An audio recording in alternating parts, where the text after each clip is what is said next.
right, here we go again.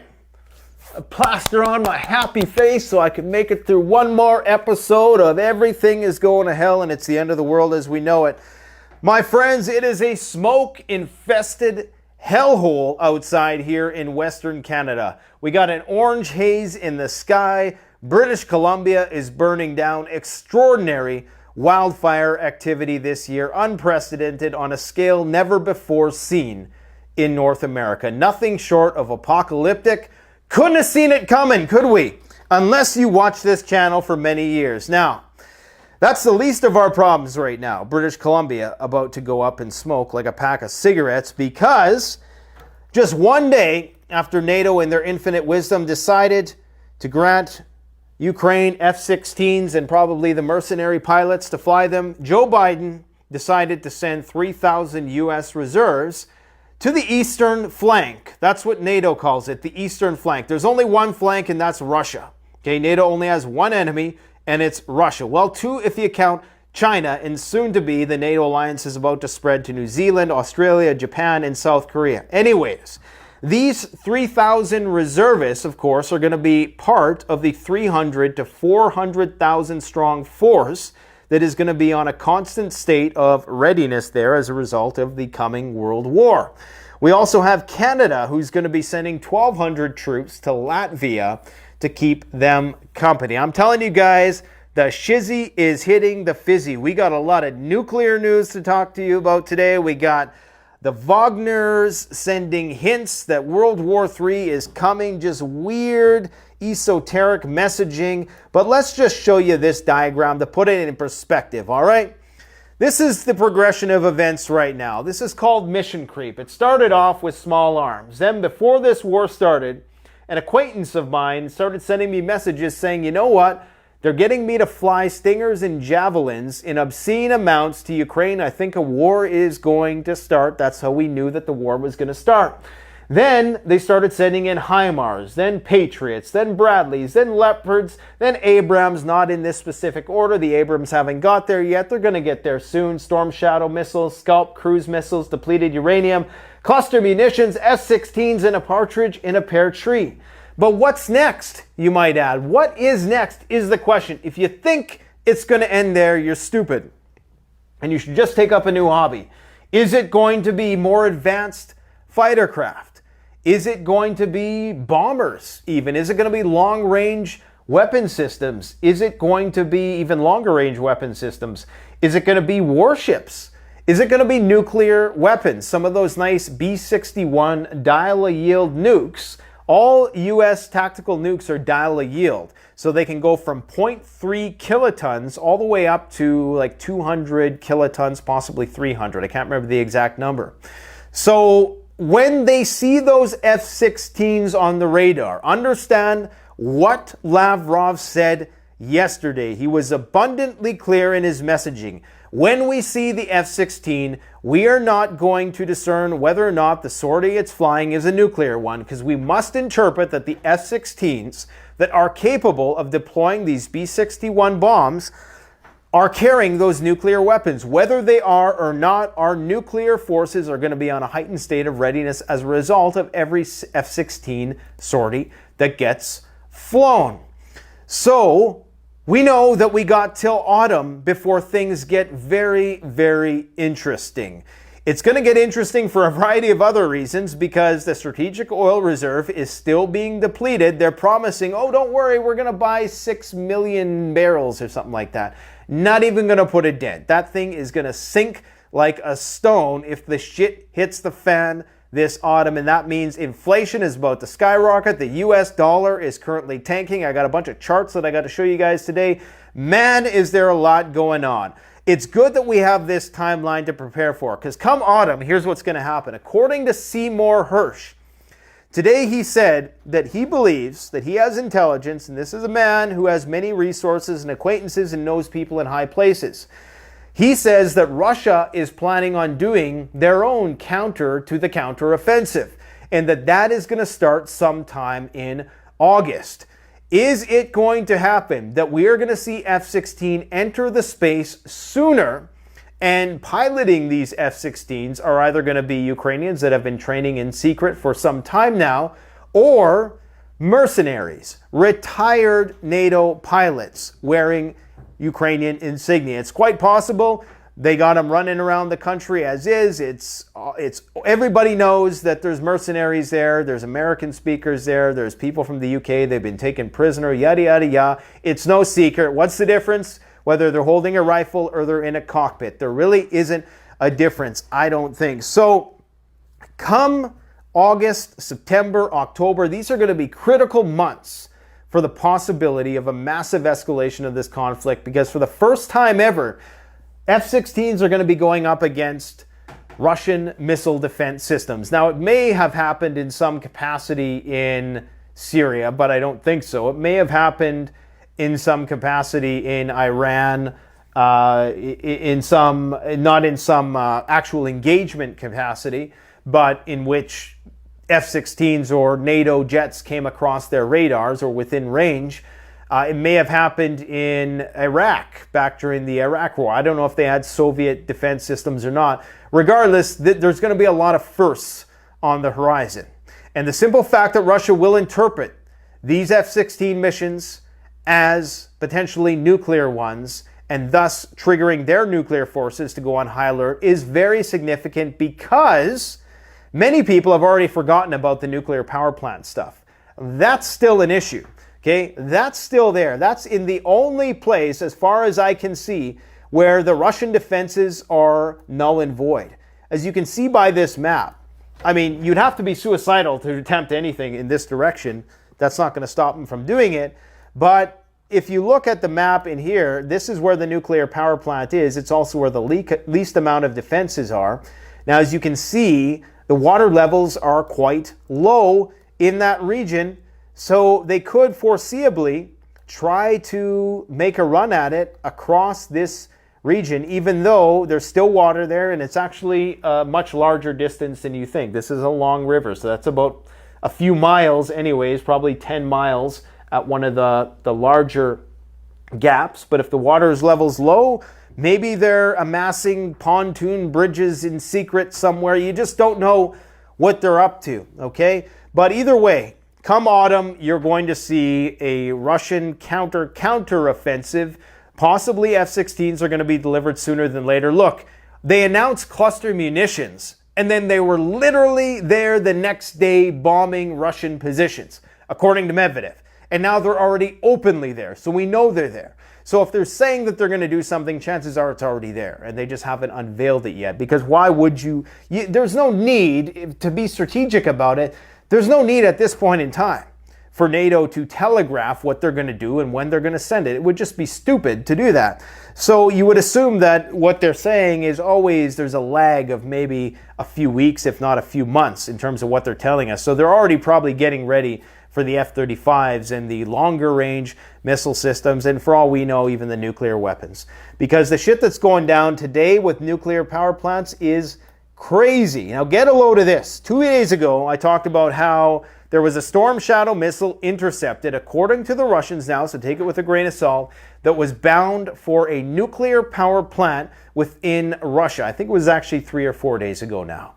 But now today, video footage of new explosions in the city of Voronezh, probably pronouncing that wrong, which is in close proximity to a nuclear depot that was seized by Wagner in a coup recently.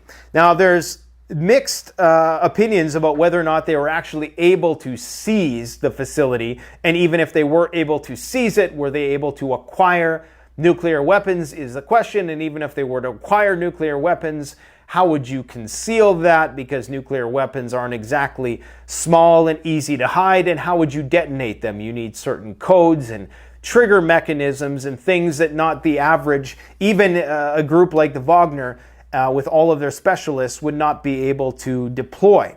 So, but the question is here, what is going on with Storm Shadow missiles? It'd be one thing if Ukraine was sending drones in that direction. And that would be stupid unto itself, because the only result of that would be a massive Russian bombardment, which is always the case. Anytime Ukraine sends a drone to Moscow or makes an incursion into Russian territory, they bomb the shit out of Ukraine-held areas. And it never really does anything. The Ukrainians never stand to gain anything of a tactical or strategic benefit in doing this. Definitely not strategic, maybe small tactical gains. But so what would the motive be for doing something like this? Is somebody trying to start some shit? Why would they target nuclear power plants in Russia?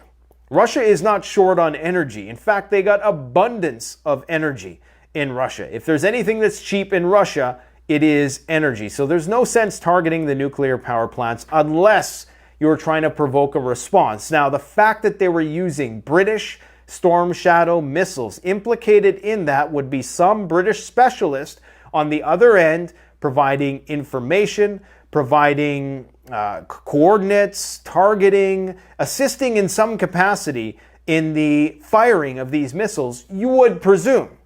So, very suspicious. And now today, with this attack, we don't know if it was a drone or if it was a missile or what, close to a nuclear depot. So it's one thing to target nuclear triad that they did last year. It's another thing to target a nuclear power plant. Now they're targeting these nuclear depots where nuclear weapons are stored. You see the escalation there. Why on earth would you do that? Unless there's something we don't know, and unless there is some internal crossover dispute somewhere between, like some civil dispute, some warring factions possibly that we're still not hearing about, that's being kept under the radar by both sides. And maybe this is not such a clear-cut dialectic between Ukraine and Russia as we're told. And there's numerous interests in warring factions that some of these missile attacks could be being waged by. So that just is one more point of escalation. We have Dmitry Medvedev saying that this is when, a couple days ago, when Tokmak was shelled with cluster munitions. This means that it's time to unleash our arsenals of inhumane weapons. And the Russians have all kinds of cluster munitions, dozens of different types of cluster munitions. And so all those scenes that you've seen in Vietnam, you're probably going to see that once again. Now, I want to show you a video here because this is very important. This is quite telling. This is a Wagner commander. Okay, now, a few months ago, Evgeny Prigozhin was talking about, you can't read it on the screen here, but he was talking about how the Third World War is coming, and if you join with us now, you'll be given a better seat at the table than if we have to draft you.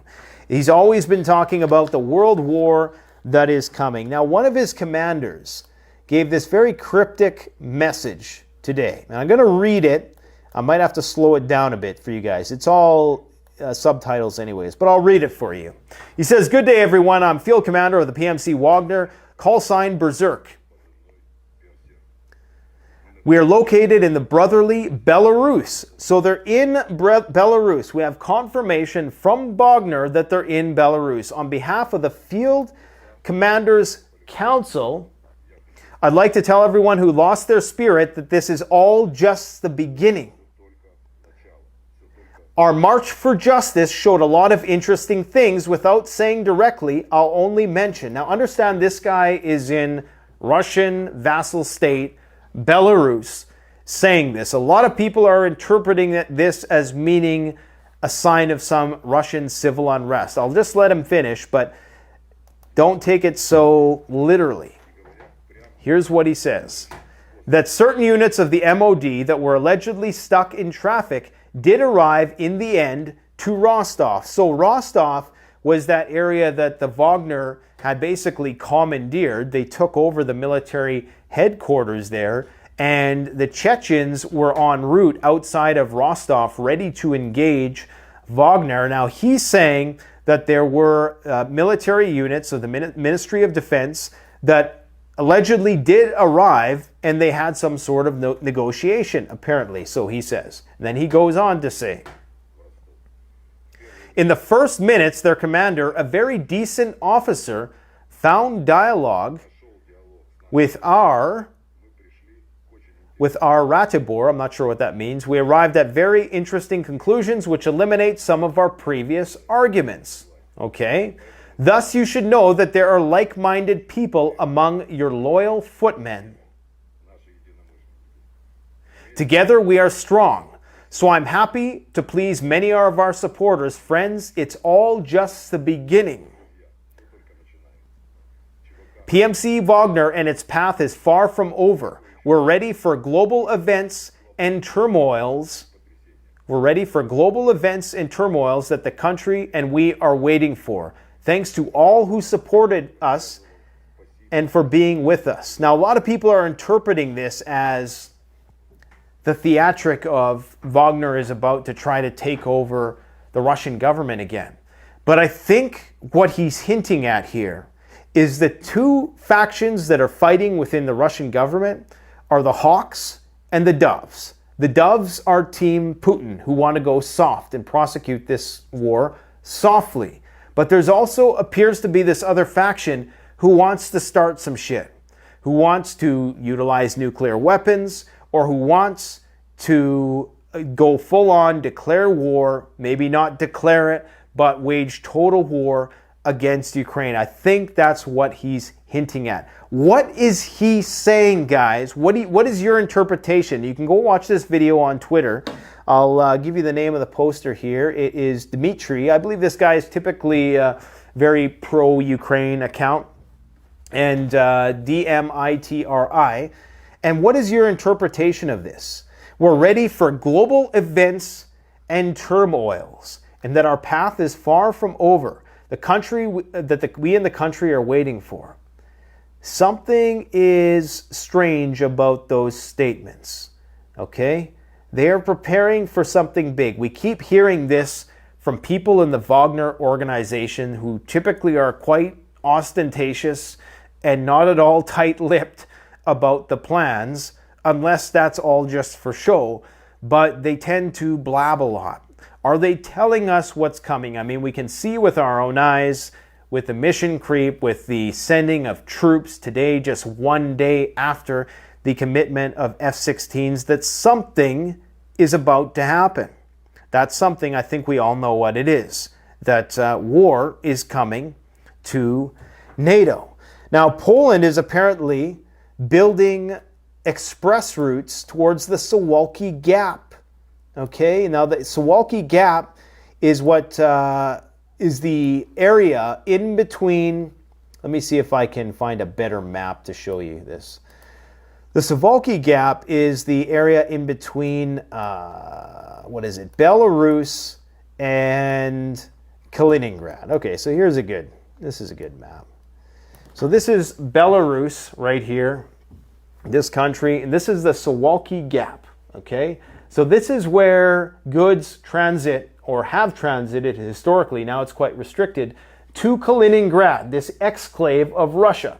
So here you have Poland and Lithuania, okay? So goods to get to Kaliningrad now either have to go through the the Baltic Sea, which is totally controlled by NATO pretty much, from St. Petersburg all the way down to Kaliningrad, it's NATO countries.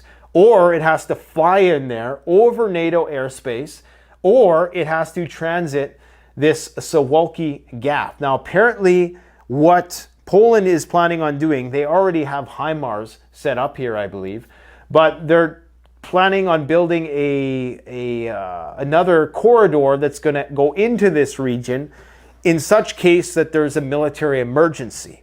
Okay, so you have additionally Lithuania's call for NATO to deploy permanent military force near the Russian border. Apparently, this is in violation of a past agreement between Russia and NATO, even though there's pretty much no agreements anymore at all. I mean, all the diplomats are being expelled. There's no more nuclear treaties. It's basically Mad Max out here just waiting to pop off. You have Canada doubling its military force in Latvia. And in the run-up to this NATO expansion, we're going to hear all kinds of stories week after week of more troops heading to Europe. So prepare for it. Don't be shocked by it. Just know that this is what they're planning on doing. They're planning on ultimately staging around 500,000 troops on the flank, as they call it. 100,000 will be ready to deploy to Poland at a moment's notice, so they say. So either way you slice it, not looking good. This I found was an interesting post.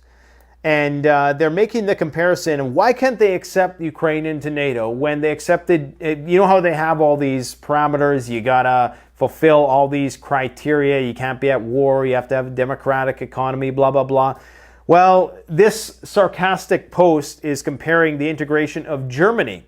And he says, it was good that your country was accepted into NATO when you had no borders clearly defined, with no peace treaty, with a fresh genocide you organized, and with a bunch of real NAZIs within your army. You were totally NATO compatible, not like Ukraine now.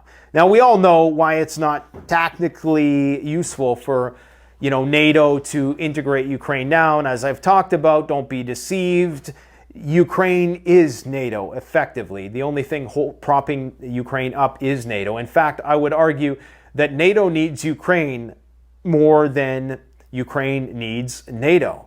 And I'm having some back and forth with somebody who I'm assuming is a subscriber via email, and we're talking about this and trying to debate whether or not, who is more dependent on who.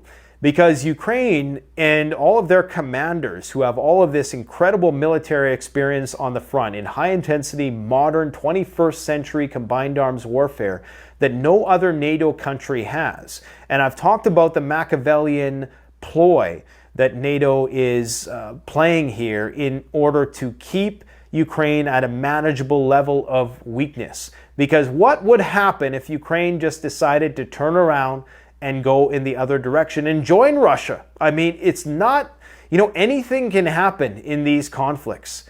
If you look at the maps of World War II, there were regions that were switching sides all the time. So you just never know what the powers that be have in mind. Maybe they're trying to keep Ukraine at a manageable level of weakness. It's quite possible. Maybe Zelensky is trying to maintain some level of control, but I never really, all those memes bashing Zelensky. I never bash Zelensky because you can't possibly believe that he's the one who is really calling the shots. I mean, this is a guy who was an actor, who was groomed, who was acting in a position where he was acting as a president before he actually became president. So, anyways, clown world, as they say. Now, strategic petroleum reserve will not be replenished anytime soon.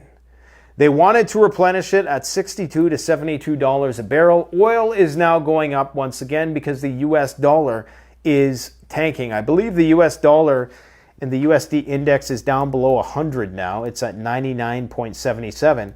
So everybody's cheering that the stock market is going up, but all that's happened is that the dollar has went down correspondingly. So it really means nothing.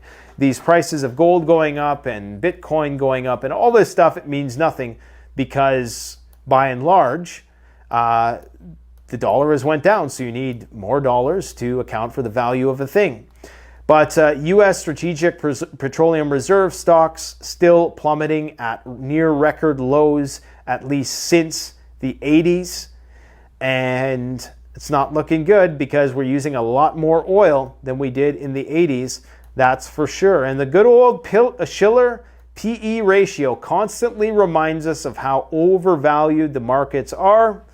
This, recall, was Black Tuesday before the Great Depression in 1929. Okay, when the stock market crashed, that's where the bubble was. That is just the new normal now since the quantitative easing era.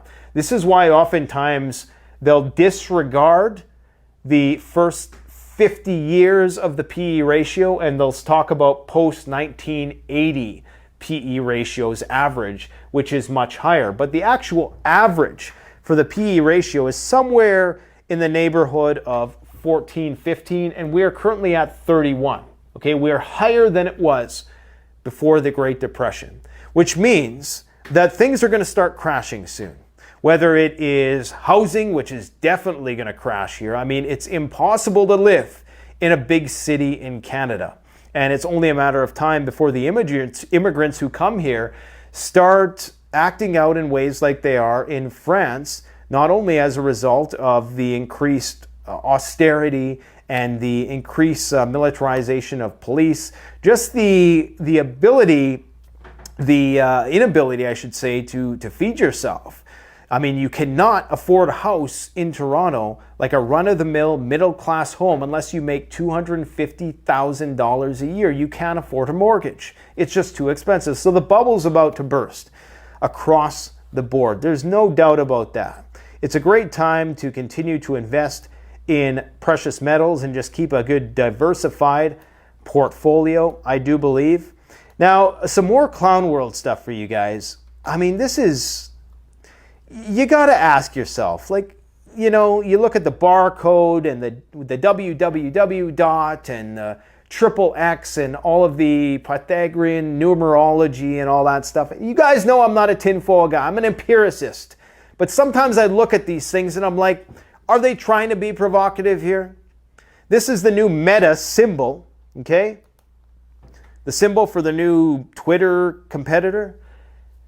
And people have discovered that there's all these sixes in there. There's actually 3 sixes, 666, just like the Walt Disney symbol. Like, what is the obsession here? You know, what is the obsession with the 666 number? It's just weird to me. Now they're going to play it down, and you got all these articles written by the usual suspects saying, it's just these conspiracy theorists, blah, blah, blah. That NATO symbol doesn't look like a swastika when you turn your head a little bit. You're on drugs. You're crazy. You know what? Elon Musk quoted this. He said, I didn't quote, but he said, "You are free to be your true self here." And it got me thinking for a second. Everybody's praising Elon Musk, you know, the guy who's bringing in the self-driving cars that have all kinds of cameras that monitor everything you do. I know I own one of them. They're incredible machines. Absolutely incredible. Do not knock a Tesla until you drive one. It's like driving a frickin' rocket ship. It can, the Tesla I have can beat a Lambo at least for the first 100 meters or whatever it is. At the first quarter mile, I beat the Lambo, okay? But beyond that, it's an Orwellian nightmare. So here's what I responded to Elon with. I don't think it got any views, much less likes. But I asked him, didn't Mao encourage people to be their true selves? And this is true. This is 100% verifiable fact. You can go and check it out. That during the 100 Flowers campaign, they asked people, you know, be yourselves. Tell us what your sexual orientation is. Tell us what your political beliefs are. Whether you don't like the government, you are free to say whatever you want. Only to crack down on that same dissent 2 years later violently. Citizens were rounded up in waves by the hundreds of thousands, publicly criticized, condemned to prison camps, or sentenced to their deaths. Something to think about. I'm not saying that Elon Musk ain't on our side. I'm just saying be careful who you idolize. Just be careful. Be very, very careful, because especially have to watch out for these objectivists. You know, Elon Musk, he's a visionary, but the thing you have to worry about with people like that is if they have, and I'm not religious, I'm agnostic, but if they have no moral or ethical grounding, there's nothing to stop them from viewing you through the objectivist lens that says that you're just organic matter that is a means to an end. Is that end traversing the cosmos? Do we gotta take out 1 billion people here in order to get to Jupiter? I don't know. Anyways, let's bring it back down to Earth. I want to ask you guys a question. I'm not sure if you guys have seen this thing. Yeah, we're gonna end the video with me pointing a gun at you. This is the Umar X double barrel javelin airbow. Okay, now tell me what you would choose. Would you choose that, or would you choose the twin strike crossbow, recurve crossbow? It shoots 2 arrows. Okay, so you get the double crossbow, or you get the Umar X airbow This is 450 feet per second. It requires a special air compressor, 4,000 pounds per square inch. Okay, this thing is very powerful, 130 foot-pounds of energy, and you can shoot 25 shots before you have to refill the tank, but you need the special air compressor. They're both comparably priced. So this one's around $1,500 if you, actually around $1,600 if you factor in the special air compressor that you need for it. And this one's around the same. It's around 2,000 bucks, okay? So tell me, what do you think is better? I'm leaning towards the crossbow because of the durability factor. I can make a crossbow string with paracord. I can make crossbow strings with fishing line. Especially if it's recurve. Don't get a compound, get a recurve. You want something that's gonna last. Excalibur makes very high quality stuff. This stuff is built to fall out of a tree stand. So it's built very tough. I think in the long run, the crossbow, while it is more unwieldy and it's bigger and it's clunkier and it's way heavier, that is going to last longer. Now,